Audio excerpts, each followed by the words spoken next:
Assalamualaikum warahmatullahi wabarakatuh. Perkenalkan, nama saya Rizka Nurul Latifah, perwakilan dari kelompok yang beranggotakan Amira Stiani, Nurlaili Alvina, dan Rizka Nurul Latifah dari Offering AB. Di sini saya akan mempresentasikan tentang osilasi terpaksa bagian ketiga. Untuk mengawalinya, kita akan membahas tentang power supply to oscillator by the driving force, di mana daya yang ditambahkan pada osilator oleh gaya penggerak.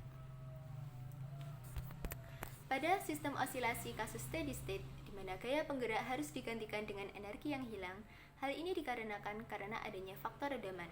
Kemudian, rata daya yang disediakan oleh gaya penggerak sama dengan yang terdisipasi oleh gaya hambat atau gesek. Hal ini karena amplitudo dan fase penggerak teratur sesuai dengan amplitudo dan fase mereka. Daya yang tersedia adalah hasil kali gaya penggerak dengan kecepatan pada saat atau waktu itu, di mana P sama dengan F0 cos omega T yang merupakan gaya penggeraknya, kemudian dikalikan F0 per Zm cos omega T min P yang merupakan kecepatan pada saat atau waktu itu. Sehingga dihasilkan P sama dengan F0 kuadrat per Zm cos omega T min P. Untuk rata daya dirumuskan dengan usaha total per getaran dibagi periode osilasi. Dengan menyelesaikan persamaan ini, kita akan menghasilkan persamaan PAV sama dengan V0 kuadrat per 2Zm cos Pi. Selanjutnya, daya yang disediakan oleh gaya penggerak tidak tersimpan dalam sistem, akan tetapi terdisipasi sebagai usaha dalam sistem yang bergerak, yaitu gaya hambat atau gesek Rx dot. Kemudian, laju kerja yang dilakukan oleh gaya hambat dapat dirumuskan dengan Rx dot kali X dot sama dengan Rx dot kuadrat sama dengan Rf0 kuadrat per Zm kuadrat cos kuadrat omega T min Pi. Untuk rata nilai ini dalam jangka waktu satu periode osilasi dapat dituliskan dengan setengah Rf0 kuadrat per Zm kuadrat sama dengan setengah F0 kuadrat per Zm cos Pi. Untuk R per Zm sama dengan cos Pi. Kemudian, dalam rangkaian listrik, daya diberikan oleh VI cos Pi, di mana V dan I adalah nilai akar perata kuadrat instan dari tegangan, dan cos Pi sebagai faktor daya.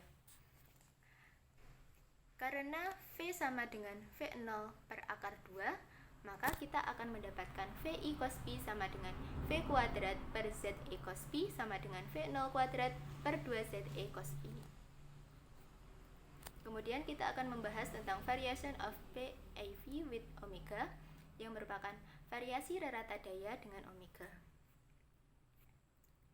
Rata daya yang tersedia PAV maksimum ketika cos Pi sama dengan 1, ketika Pi sama dengan 0, dan omega M min S per omega sama dengan 0, dan omega 0 kuadrat sama dengan S per M.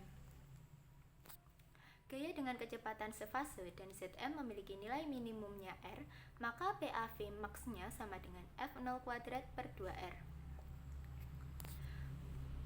Ini merupakan kurva dari PAV max dan omega, di mana seperti halnya kurva posisi versus omega, kurva ini juga mengukur respon dari osilator. Ketajaman dari puncaknya pada resonansi adalah juga ditentukan oleh nilai dari konstanta redaman R, yang mana merupakan satu-satunya bentuk yang tetap dalam Zm pada frekuensi resonansi omega 0. Puncak maksimum terjadi pada frekuensi kecepatan resonansi ketika daya yang diserap oleh sistem dari gaya penggerak maksimum, yang diketahui sebagai kurva penyerapan osilator. Kemudian kita akan membahas tentang the Hue value in terms of the resonance absorption bandwidth, di mana besar Hi dalam hal bandwidth penyerapan resonansi. Ketajaman resonansi didefinisikan dengan rasio Hi sama dengan omega 0 per omega 2 min omega 1 sama dengan omega 0 per delta omega, di mana omega 1 dan omega 2 merupakan frekuensi yang dipilih ketika daya yang tersedia PAV sama dengan setengah PAV maksimum, di mana delta omega merupakan bandwidth atau lebar pita resonansi. Sekarang, apabila PAV sama dengan Rf0 kuadrat per 2Zm kuadrat sama dengan setengah PAV maksimum sama dengan setengah F0 kuadrat per 2R, ketika Zm kuadrat sama dengan 2R kuadrat, yaitu ketika R kuadrat ditambah XM kuadrat sama dengan 2R kuadrat, atau XM sama dengan omega M min S per omega sama dengan kurang lebih R.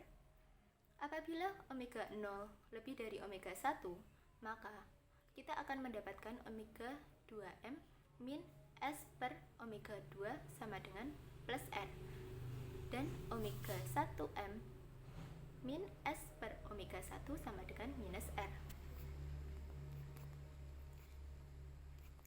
Dengan mengeliminasi S, akan didapatkan omega 2 min omega 1 sama dengan R per M.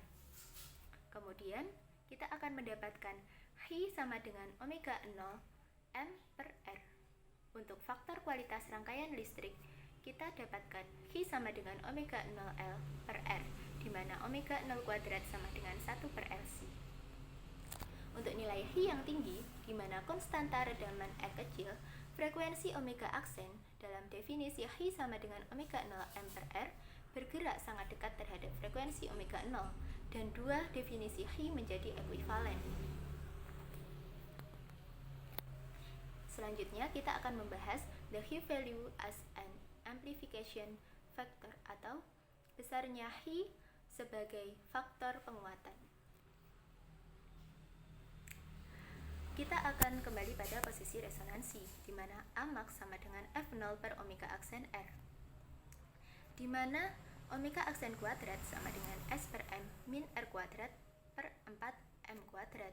Kemudian pada frekuensi rendah, omega mendekati 0, posisi memiliki nilai A0 sama dengan F0 per S, sehingga kita akan mendapatkan A max per A0 kuadrat sama dengan F0 kuadrat S kuadrat dibagi omega aksen kuadrat R kuadrat F0 kuadrat sama dengan M kuadrat omega 0 pangkat 4 dibagi R kuadrat dalam kurung omega 0 kuadrat min R kuadrat dibagi 4 M kuadrat. Kemudian dihasilkan omega 0 kuadrat M kuadrat dibagi R kuadrat dalam kurung 1 min 1 per 4 Hi kuadrat pangkat setengah, sehingga akan didapatkan hasil ini, Hi kuadrat dibagi 1 min 1 per 4 Hi kuadrat. Kemudian untuk Hi yang besar, kita akan mendapatkan A max dibagi A0 sama dengan Hi per 1 min 1 per 4 Hi kuadrat pangkat setengah, yang mendekati Hi dalam kurung 1 ditambah 1 per 8 Hi kuadrat mendekati Hi. Jadi kita akan dapatkan ketika Hi yang besar, A max dibagi A0 mendekati Hi. Ini merupakan kurva dari displacement units of F0 per S dan omega. Dapat dilihat seperti ini. Nah, sekian presentasi dari kelompok kami. Apabila ada kurang lebihnya, saya mohon maaf. Wassalamualaikum warahmatullahi wabarakatuh.